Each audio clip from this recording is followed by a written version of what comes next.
Galera ligada no podcast Bom Dia Tricolor. Muito bom dia, boa tarde, boa noite para você que está escutando. Vamos começando mais um programa e a gente inicia esse episódio falando sobre a vitória do São Paulo em cima do Manaus por 2-0 na segunda fase da Copa do Brasil. Agora, o São Paulo agora passa para a terceira fase, que já é uma fase que vão entrar aqueles times principais, vamos dizer assim, que são os times que estavam na Copa Libertadores, que estão na Copa Libertadores, ou estavam, e também os times ali, campeão da Copa Verde e campeão da Copa do Nordeste. Então, a tendência é a competição subir o nível, na próxima fase.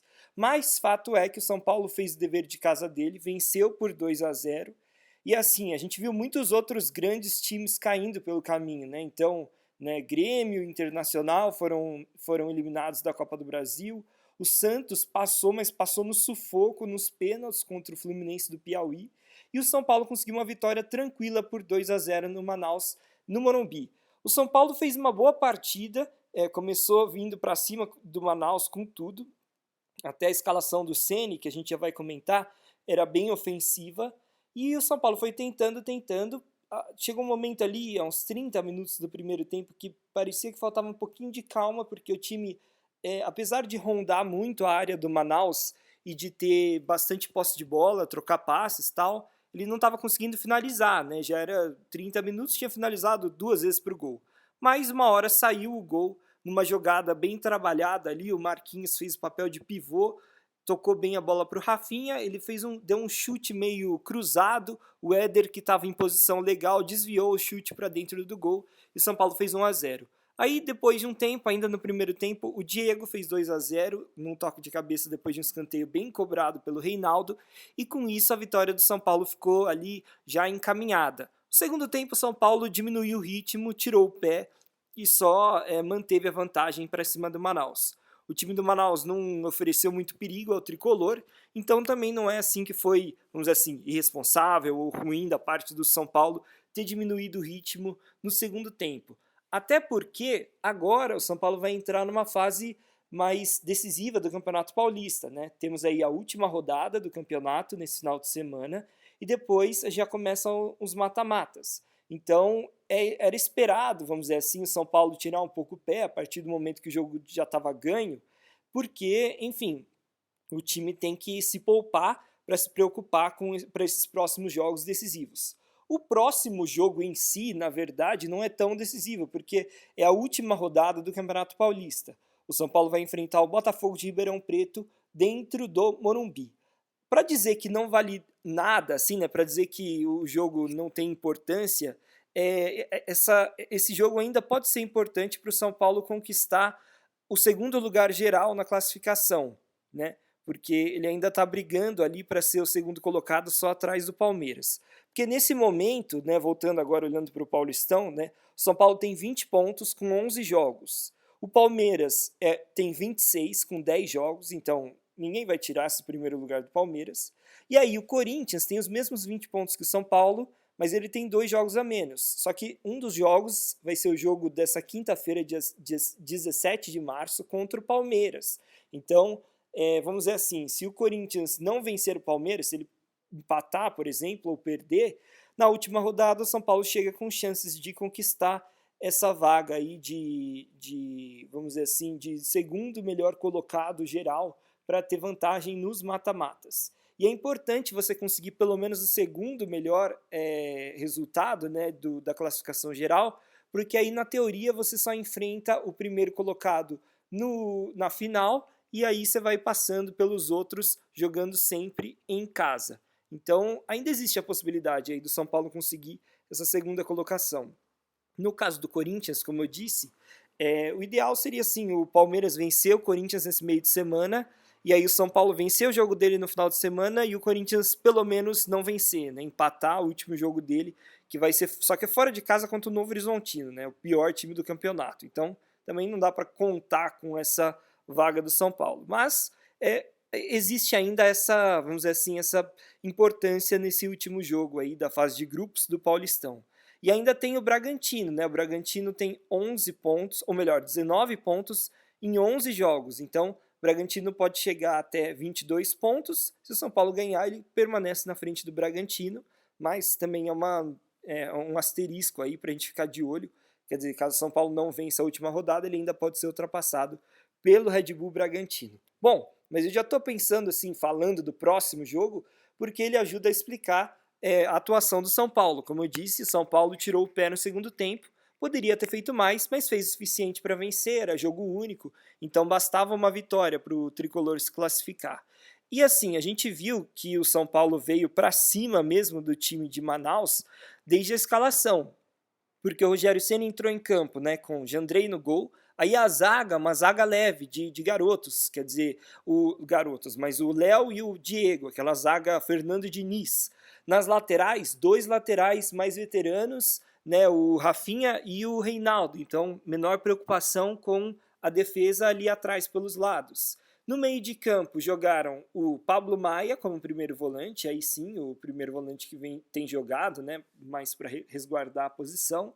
Além dele, o Nestor, que vem jogando muito bem, e o Andrés Colorado como titular, de novo.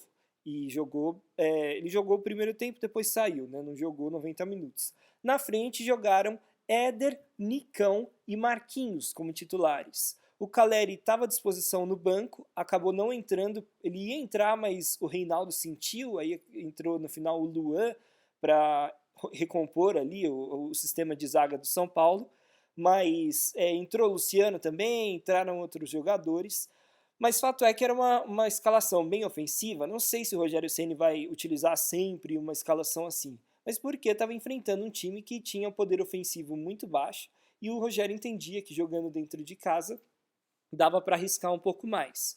E eu acho que fez bem, porque aí com o Léo e o Diego lá atrás, no começo do jogo, principalmente, quando o jogo ainda estava 0-0 e o Manaus estava todo fechadinho, o São Paulo ganhava com criação por meio desses dois zagueiros que sabem sair bem com a bola no pé. Né? Eles são mais ágeis e têm um passe melhor do que Arboleda e Miranda. Aliás, os dois zagueiros veteranos estavam no banco de reservas como opções. Mas a gente vê também assim que pelos números do jogo, São Paulo realmente dominou a partida, né? Teve 71% de posse de bola, chutou 19 vezes, o Manaus só 7. Das 19, 7 foram no gol, só uma do Manaus foi em direção ao gol. Né? O São Paulo também teve 90% de acerto de passes, então isso mostra como o São Paulo trocava facilmente a bola sem ser incomodado pelo Manaus ali, pelo menos no meio de campo. É um número bem alto, né? São Paulo, quando faz um jogo muito bom, normalmente é acima de 80%. 90% realmente chama atenção. Então, assim, foi um jogo que realmente foi controlado pelo Tricolor e a partir do primeiro gol parece que já encaminhou, assim, praticamente o resultado para o São Paulo.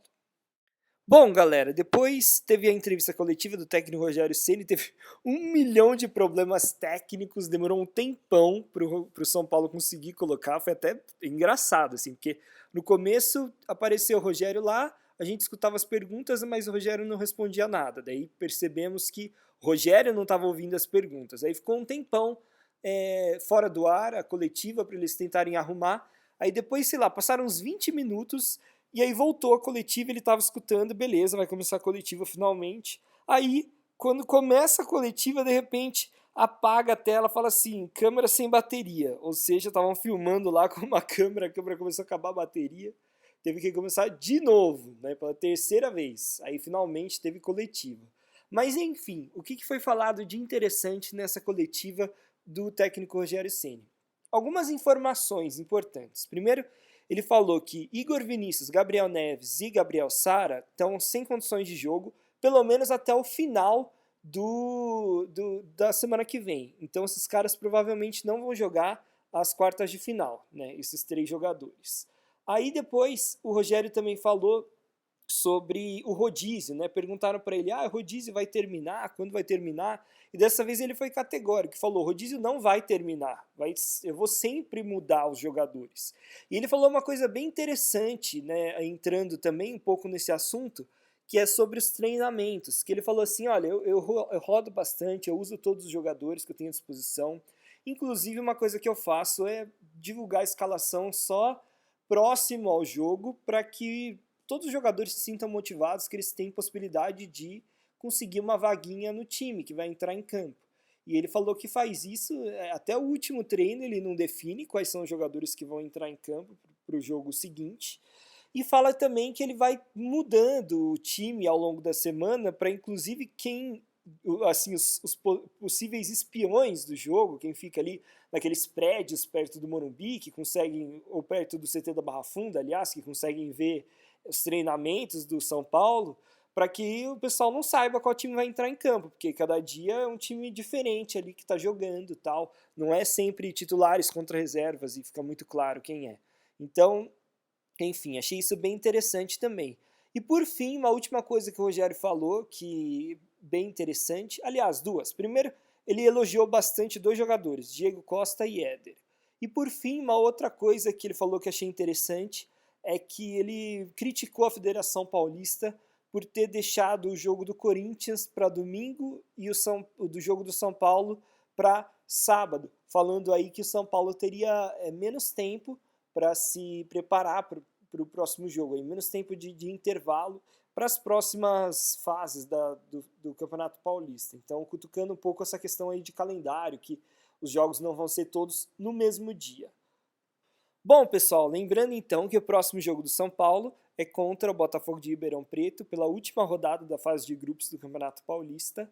E esse jogo vai ser no sábado, 4 horas da tarde, no Morumbi, com transmissão exclusiva da HBO Max. E só um adendo, né? Acho que eu cometi um ato falho, em algum momento eu falei que o jogo ia ser no domingo.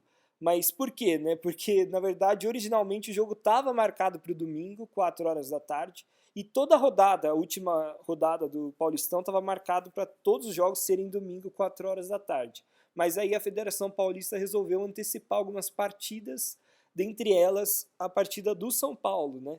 Então, a partida do Santos também vai ser no sábado. Então, acontece que o jogo do São Paulo foi antecipado, então, atenção aí, mesmo quem já estava ali quase comprando ingresso e tal, foi bem em cima da hora essa mudança. Então, ficar de olho para você não perder o jogo, né? Não ficar esperando, achando que o jogo é no domingo, quando na verdade ele vai ser já no sábado. E assim, galera, eu acho que, fazendo uma análise, né, dá pra gente fazer uma análise agora sobre a trajetória do Rogério Ceni desde o começo da temporada, né?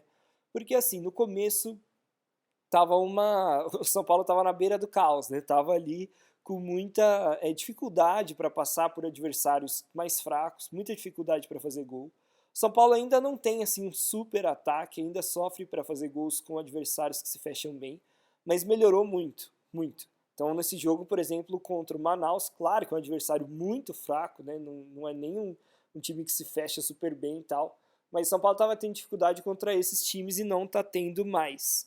E isso é mérito do trabalho do Rogério Ceni. E o trabalho como um todo, não só essa questão de gols, melhorou bastante desde o começo, né? E ali no começo um monte de gente estava querendo o Rogério Ceni embora, tal, e o Rogério estava se mostrando também bastante incomodado nas entrevistas coletivas. Parecia que estava tudo desandando, né, no comecinho do campeonato. Mas para você ver como às vezes é importante ter um pouco de paciência e calma, né? Porque nem é tanto tempo de trabalho que o Rogério Ceni teve no comando do São Paulo desde o início dessa temporada, mas mesmo assim o time nitidamente evoluiu bastante, sabe?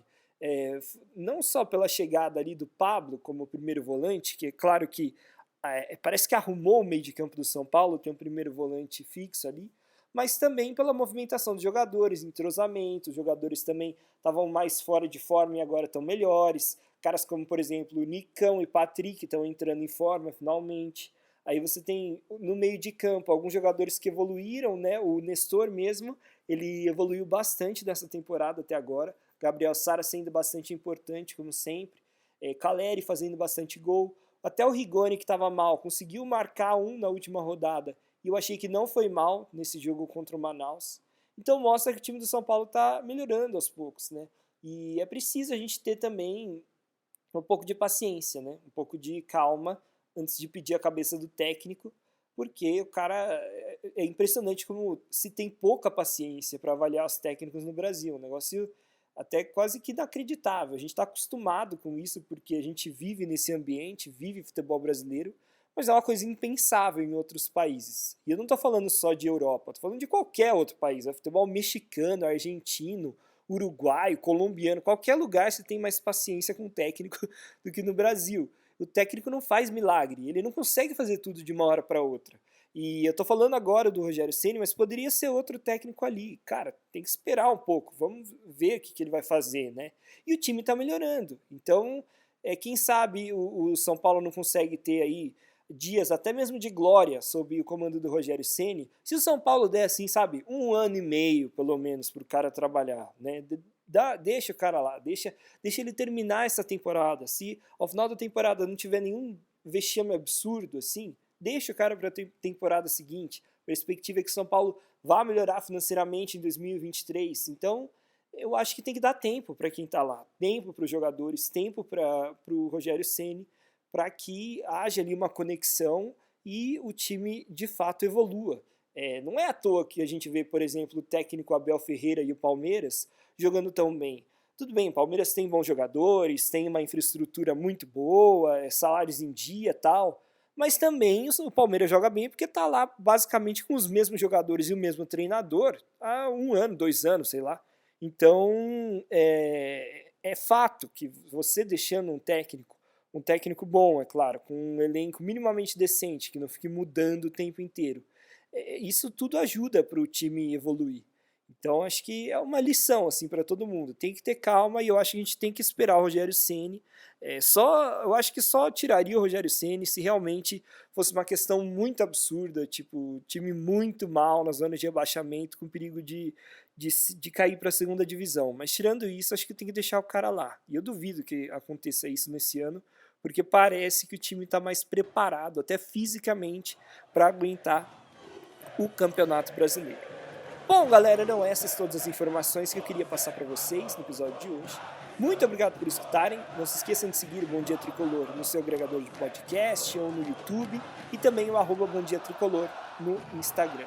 Muito obrigado por escutarem, galera, e até a próxima.